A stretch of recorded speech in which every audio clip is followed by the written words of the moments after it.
안녕하십니까. 이 시간에는 통일가 성약 사도행전인 우리 선배님들의 신앙노정 알아보는 시간입니다. 오늘은 신옥순 순회사님 두세계 살다는 제목입니다. 알아보도록 하겠습니다. 신옥순 순회사님의 간단한 양력을 보면 1920년 12월 경기도 양평에서 출생하시고 1956년 1월 통일교회에 입교하시고 1964년 5월 전북지구 순회사, 1971년 6월 전국 순회사, 1972년 12월 경남 담당 순회사를 역임하셨습니다. 제목은 두세계에서 살다. 두세계라는 것은 영계와 지상, 영적 체험을 많이 하신 분이에요. 신옥순 순회사님. 내용이 길기 때문에 발치 형식으로 읽도록 하겠습니다. 신옥순 순회사님 어린 시절 어느 날 뒷산의 밤나무에 올라가서 밝은 달을 쳐다보며 죄인이든지 죄인이 아니든지 누구나 공정하게 대해 주시는 하나님이 저 달 속에 계시지 않을까. 달을 보고 하나님은 내 마음을 아실 것이다 하고 하나님께 하소연하면서 사흘 밤을 꼬박 세웠다. 밤나무에 올라가서 3일 동안 꼬박 기도한 거예요. 사흘째 되는 날 밤에 오냐, 나도 너와 같이 외롭고 불쌍한 자를 친구 삼기를 원하고 있다고 하는 소리가 들리며 달 속에서 죽은 나사로가 무덤 속에서 나타나듯이 온몸에 붕대를 감은 할아버지가 나타나셨어. 나도 너와 같이 괴롭고 슬프기 때문에 이런 가운데 있다. 이런 모습으로 있다 이 뜻입니다. 눈물을 흘리셨다. 그 눈물은 가슴으로 뚝뚝 떨어졌다. 그런 모습을 보니 나도 모르게 슬프고 서러워서 그 할아버지를 붙들고 울었다. 그 할아버지는 하나님이라고 하셨다. 밤나무에 올라가서 어린 몸으로 3일간 기도하니까 하나님이 붕대 감은 할아버지, 죽은 나사로가 붕대 감고 살아났듯이 붕대를 감은 할아버지가 나타났다는 겁니다. 이런 신비한 체험을 하셨습니다. 이어서 입신과 기도생활. 22살 때는 죽은 친구의 집에 가서 물 한 모금 얻어마신 것이 뭘 잘못됐는지 장질부사에 걸려서 사경을 헤매다가 입신을 했다. 영계에 갔다 이 말입니다. 영계에 가서 에덴 동산에 하나님의 집에 갔다. 그런데 그 집은 거꾸로 서 있었다. 집이 거꾸로 서 있어. 문을 두드려서 가까스로 열어보니 집안은 온통 녹이스럽고 소금 기둥이 가득 차 있었다. 그 원인은 하나님이 너무 우셨기 때문이라고 했다.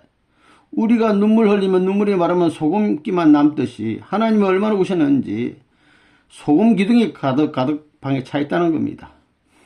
그 광경을 보고서 하나님의 슬픔을 이해하게 되었다. 하나님은 인간을 위해서 당신의 생각은 조금도 하지 않으시고 떠나버린 인간이 돌아오기만을 손꼽아 기다리시며 6,000년 동안 그 자리에서 울고 계셨다는 사실을 알게 되었다. 우리가 자식이 어디 떠났다면 죽었다면 그 자리에서 부모가 있는 것처럼 그 자리에 하나님이 계셔서 6,000년 동안 울고 계셨다는 거예요. 그 다음에 성 어거스틴을 만나 기독교의 살을 공부하였고 루터와 칼빈, 웨슬레, 스테판, 스웨덴보르그 등을 만나서 여러가지 상담을 하고 내려오니까 예수님께서 너는 조상의 공적이 있어서 지옥에 넣으려고 해도 어중간하니 지옥에 보낼 수가 없다고 하시면서 내 목을 2번 치니까 자다가 깨어난 것 같이 깨어났다. 그래서 영적 체험을 하고 다시 깨어난 모습입니다. 이리 하다가 대관령으로 들어갔다. 일상생활은 강에 나가서 매일 목욕을 하고 국가를 위해서 기도하는 것이었다. 당신은 일제치하니까 나라의 독립을 위해서 불쌍한 민족을 위해서 늘 기도하셨어. 어느 날 영적인 힘에 의하여 신비한 일들을 체험하고 넓적한 굴에 인도되어 그 바위 굴을 돌로 담을 쌓아놓고 외부에서 모르게 해놓고 굴 속에서 기도를 계속하였다. 이 권사님은, 이 순회사님은 굴 속에서 기도를 많이 하신 분입니다. 그 후에 다시 영적인 지시에 따라서 나무 위에 올라가 칡렁쿨로 둥그렇게 자리를 만들어 놓고 그 위에 앉아서 33일 동안 금식하며 하나님의 고통을 채우기 위하여 나를 두들겨 팼다. 나무 위에 올라가서 30일 동안 금식했다는 거예요. 성경에 보면 다니엘같이 또 불교로면 진표율사 같은 그런 영적 체험을 고행의 길을 가신 분이에요. 어느 날 하나님께서 서쪽으로부터 금빛 나는 도포에 띠를 메시고 바람에 실려 둥둥둥 날아오시더니 하나님이 나의 뒷머리를 쥐시고 너가 눈물을 흘리면 내 눈에서 피눈물이 나오지 않겠느냐 하시며 구슬 같은 땀과 눈물을 흘리셨다. 이렇게 어린아이 정성 들이니까 하나님이 피눈물을 흘리시더라. 하나님의 눈물과 땀방울이 떨어지면서 내 가슴에 척 붙으니까 나는 아기가 엄마 품에서 젖먹는 그런 기분이 되어버렸다. 그래서 하나님을 붙들고 같이 울었다. 잠시 후 이제 모든 기도를 다 했으니 나무에서 내려가라 하시면서 알사탕 3개를 내 입에 넣어 주셔서 먹었더니 배고프지 않았다. 33일 금식을 했으니까 배고픈데 나무에서 내려온 후에는 다시 바위굴에 흙을 바르고 그 안에 들어가 기도를 했다. 나무 위 아니면 주로 바위 있었기도. 먹는 것은 주로 밤이었다. 그 산에는 밤이 많아서 쌀이비로 쓸어다가 모아놓고 다람쥐와 함께 먹기도 했다. 배고프다고 많이 먹으면 반드시 소화불량이 되어서 많이 먹지도 못하고 시장기만 면하도록 조금씩 먹었다. 3년 3개월 동안 그렇게 생활하면서 이 민족은 왜 이렇게 순환을 당하며 남의 나라의 종이 되어야 하느냐고 비통한 기도를 하였다.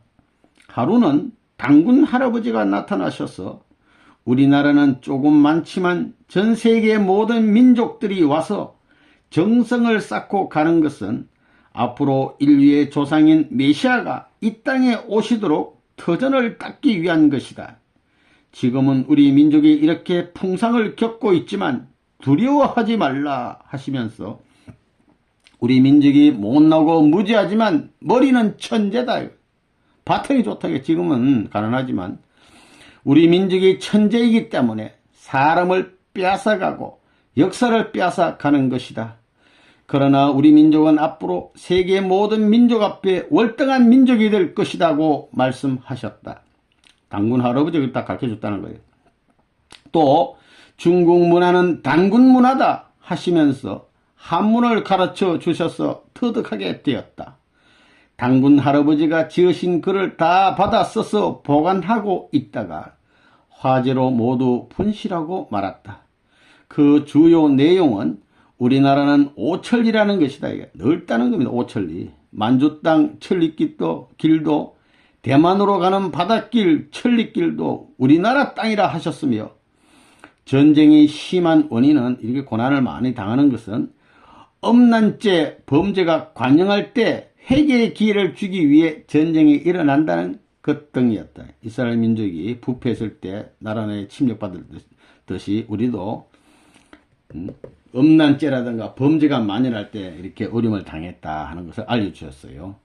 인념쯤 되는 어느 날 하늘에서 딱 벌어진 알밤이 들어있는 밤 새송이가 내려오고 있었다.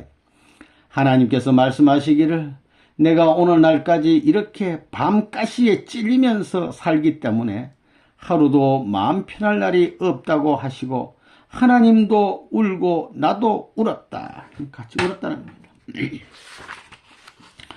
새벽에 산속은 대자연이 약동하고 있는 한 폭의 아름다운 그림과 같았다. 산속에서 늘 기도해 보니까 삼진성들은 새벽 4시만 되면 일어나 각기 특유한 음성으로 노래를 불렀고 거기에 화답하듯 시냇물 소리, 바람 소리 그리고 산천초목들의 무언의 속삭임이 조화를 이루어 마치 만물이 하나님을 찬양하는 합창 소리와 같이 들렸다. 또 짐승들이 동쪽을 향하여 머리를 돌리고 하늘을 우러러 보는 모습은 하나님께 감사의 기도를 올리는 성스러운 장면으로 보였다. 그런 장면을 보면서 인간 세상을 생각하면 슬픔을 억제할 수 없었다. 짐승들도 하나님을 섬기면서 살 줄 아는데 인간만은 하나님을 섬기지 못하는가? 나만이라도 하나님께 충성을 다해야 할 텐데 이렇게 산속에 있으니 안타깝기 그지 없었다. 그때 하나님께서 나타나셔서 누구나 이런 길을 가는 것이 아니라 하늘이 어떤 조건적인 재물이 필요할 때 그에 합당한 사람을 찾아서 하늘이 원하시는 길을 가게 하게 하는 것이다 하고 말씀하시고 환상을 보여주었다. 신옥순 권사님 같은 이런 어린 길 보통 사람 잘 못 가요. 전 세계가 모두 얼음으로 뒤덮여 있었다. 하나님께서 지팡이로 얼음을 치시니까 왕창 깨져 나가면서 얼음이 녹아서 곧 맑은 시냇물이 되었다. 선생님이 오셔서, 이거는 참아버님이 오셔서 그 시냇물 옆에서 원리를 쓰시자, 원리 말씀을 쓰시자 원리의 빛이 사방으로 퍼지면서 어둠을 밝혔다. 재림 주님을 만나라, 이런 제목. 산속에서 3년 3개월 동안 기도 생활을 하다가 8.15 해방을 맞았다. 어느 날 하나님께서 너 얼마나 배고프니 하고 물어오셨다. 그러니까 맨날 금식하니까 몸이 갑자기 전기에 마비된 것 같이 혼수 상태에 들어가면서 살이 다 녹아내리는 것 같이 되었다. 나는 너무나 감격했어. 아버지, 저는 배고프지 않아요. 아버지가 삼남만상을 창조해 주셔서 어디에 가든지 먹을 것이 많은데 저는 아무 걱정도 없습니다고 말씀드리자 그래? 하고 대답은 화가 나신 것 같이 하셨지만 하나님 자신이 걱정하실 것을 내가 먼저 걱정해 드리니까 오히려 기뻐하시면서 그래, 그러면 내가 먹을 것을 주마. 영도 다리에 가면 보자기가 있으니 그것을 가지고 30분 이내에 초량의 산에 가보라 하고 하셨다. 영도 다리에 가보니 보자기가 있어서 얼른 주워들고 뛰어서 초량산의 큰 선앙당 나무 밑에 이르니 떡 한 시루와 암탉과 수탉 한 마리와 북어 2마리, 돈 4,000원이 놓여 있었다. 그것을 모두 보자기에 싸서 둘러매고 서대신동에 있는 수원지 산으로 갔다. 음식을 평평한 바위 위에 펴놓고 있으니 하나님께서 이르시기를 주님이 지금 부산에 와서 너를 기다리고 있으니 너가 그걸 다 먹고 오라고 하셨다. 부둣가에서 이번에 이제 주님을 찾는데 부둣가에서 이상한 사람을 만나게 되었다.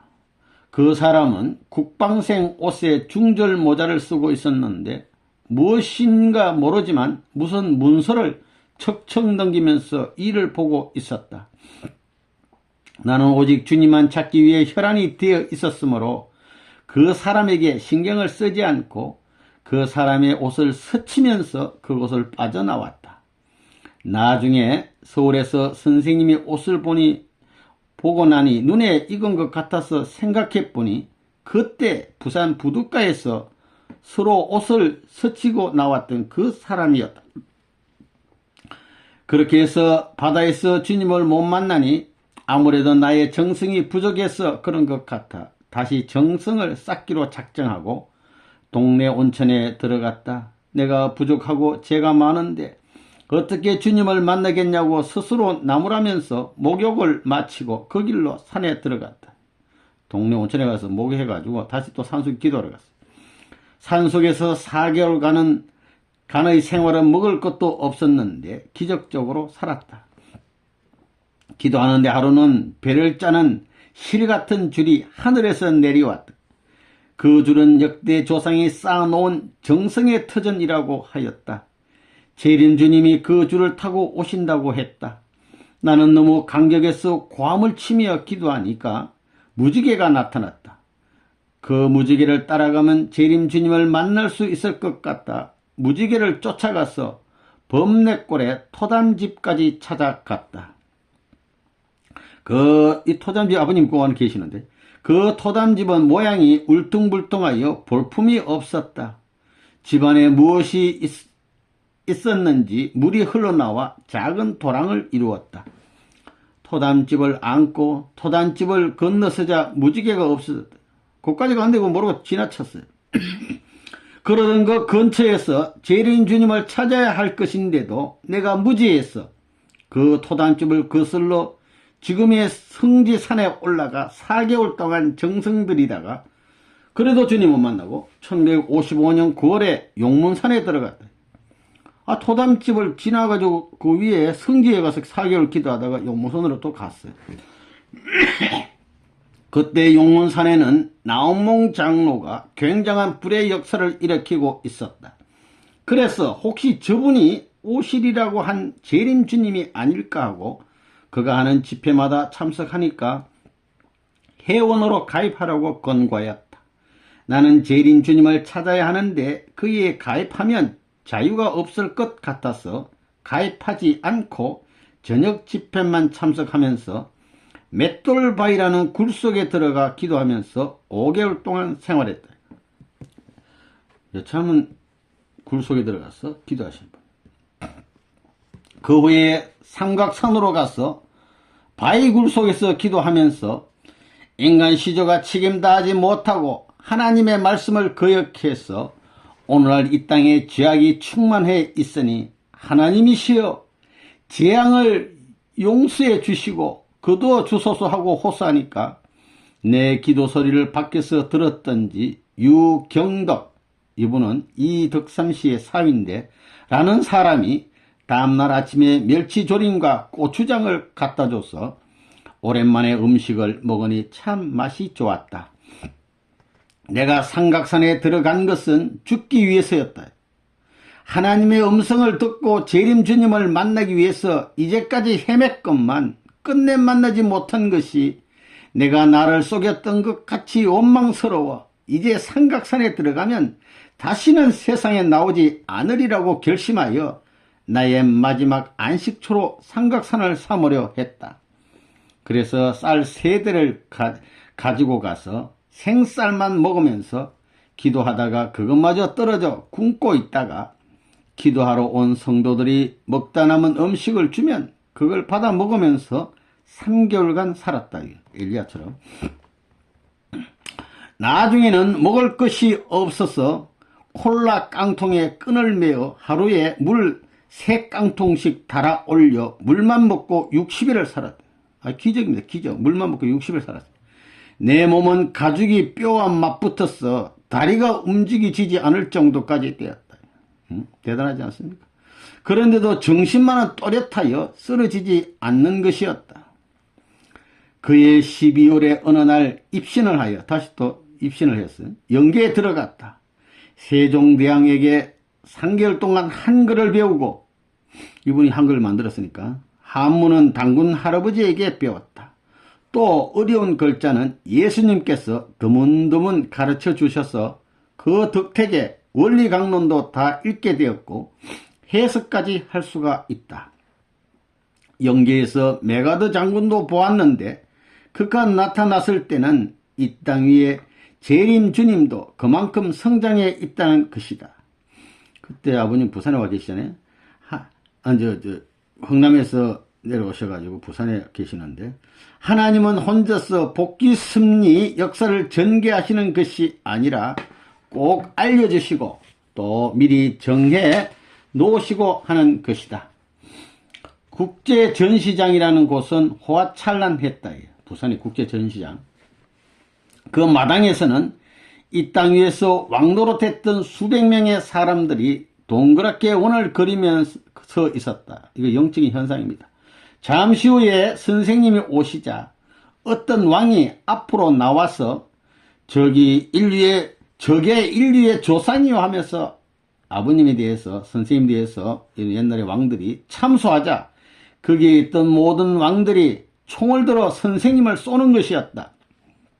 옆에서 그 광경을 보고 있던 나는 나도 모르게 그 왕들에게 총을 쏘아댔더니 모두 쓰러져 버렸다.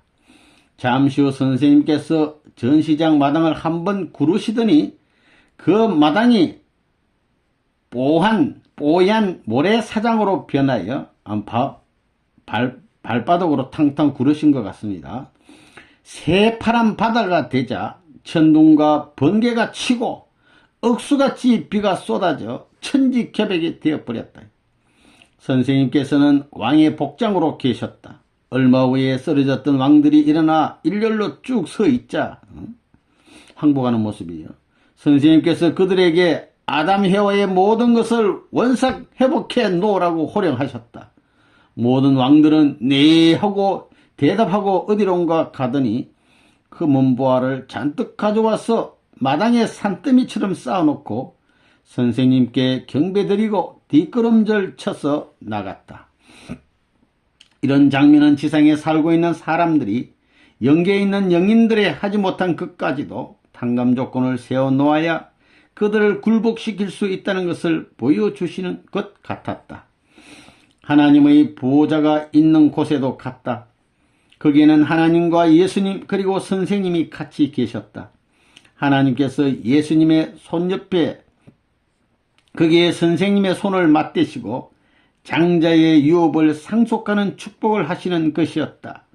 그때가 1955년 12월 25일 밤 12시였다. 탕감과 은사.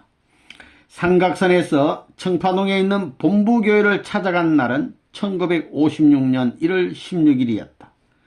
아침 8시에 출발해서 계시에 따라 본부교회에 들어가려니까 영계에서 못 들어가게 하여 치열한 영적인 싸움을 하고 들어갔다. 처음에는 그곳이 무엇하는 집인지 모르고 계시에 의하여 따라왔는데 박봉회 씨를 만나고서야 통일교회라는 것을 알고 입교하게 되었다. 이제 통일교인으로서 신앙생활을 하시는데 입교 3개월 후에 정신 이상자를 죽였다는 누명을 쓰고 홍순애 할머니 또 김재건 할머니와 이 두 분 다 아시죠? 같이 감옥에 들어가게 되었다. 어떤 사람이 자기 아들이 정신병이 걸려서 아무리 무당 구대도 안 나니까 좀 고쳐달라 그래서 이 세 분이 기도해 줬는데 누명을 쓰고 결국은 감옥에 가게 됐습니다. 우리는 형무소, 그러니까 감옥에 김재건 할머니 2년, 홍순애 할머니하고 신옥순 권사님 할머니는 22개월 성기를 받고 형무소 생활을 하게 됐어요. 우리는 형무소 생활을 모범적으로 하여 홍순애 할머니는 형무소 안에 총무부장이 되었고 김재건 할머니는 전도반장이, 나는 식사반장이 되어 형무소의 감투는 우리가 다 쓰고 자유롭게 생활하며 예배도 드렸다. 옥중에서 하루는 영적으로 혜아 할머니가 나타났어요. 그러면서 내가 사명을 다 못했기 때문에 너희들을 고생시킨다며 미안해하면서 감옥을 돌아다니며 울었다.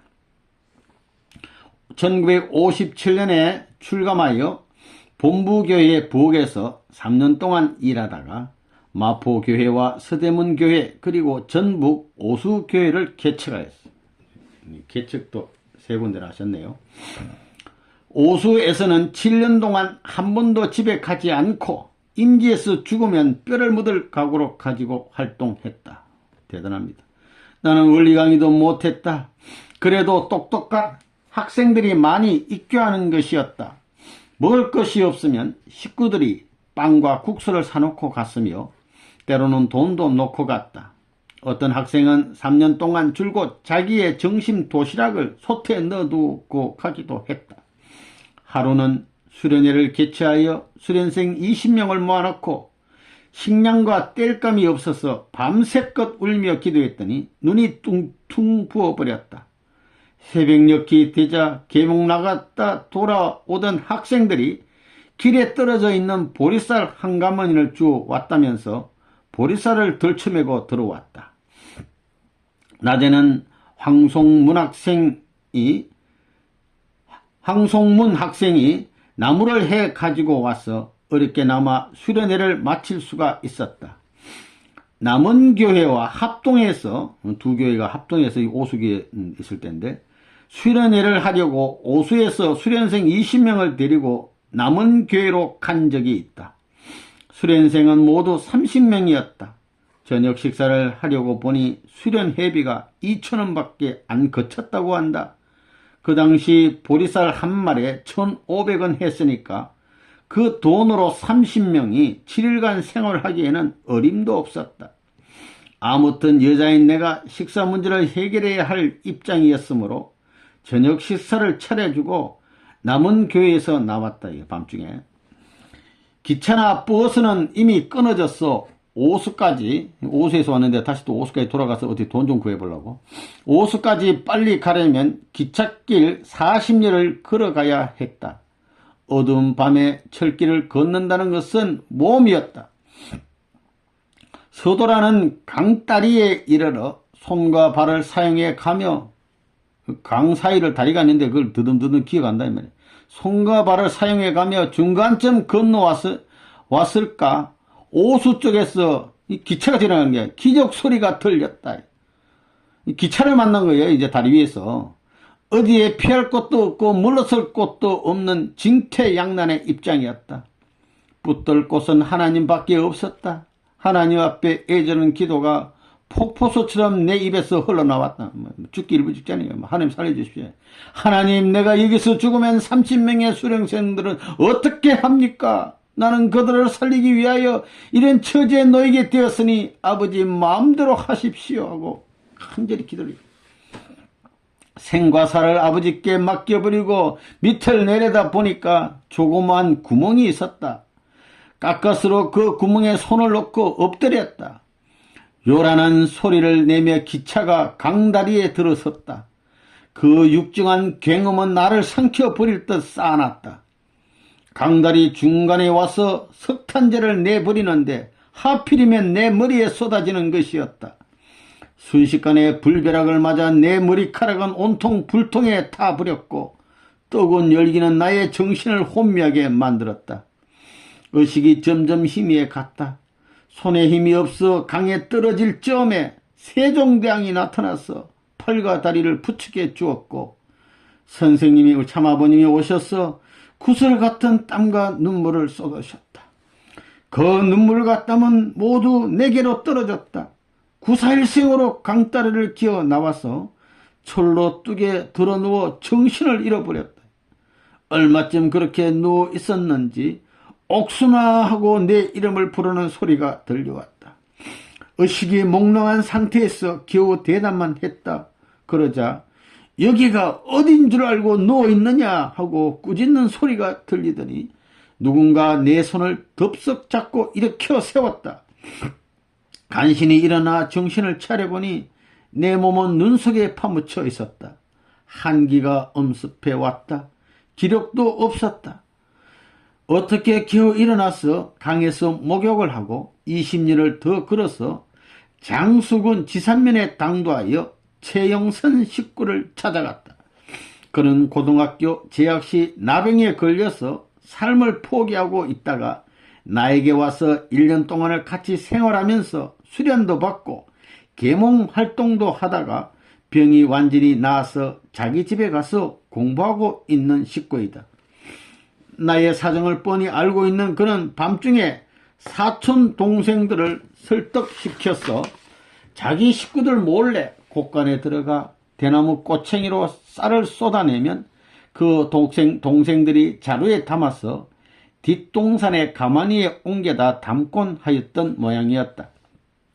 나는 아무 소리도 못하고 교회에 있던 자리에 가서 기도하고 가겠다고 얘기하니까 우리가 선생님을 너무 고생시켜서 죄송스러워 쌀 몇 마를 준비해 뒀으니 내일 아침 오수역까지 갖다 드리겠습니다 하면서 가외로 또 돈 15,000한을 내밀었다. 그 쌀하고 돈 가지고 다시 오수에 와서 다시 또 이제 수련을 하는 거죠. 무조건 하나님을 위해서 살면 살 길이 열리고 산 역사가 벌어졌다. 그 후에 전국 순회사가 되어 전국 교회를 순회하였고 지금도 기도 생활에 전념하고 있다. 내가 교회에 들어오고 난 후부터 지금까지 모든 것이 다 감사였고 기쁘고 즐겁기만 하였다. 고생을 이렇게 하면서도 기쁘다 이거예요.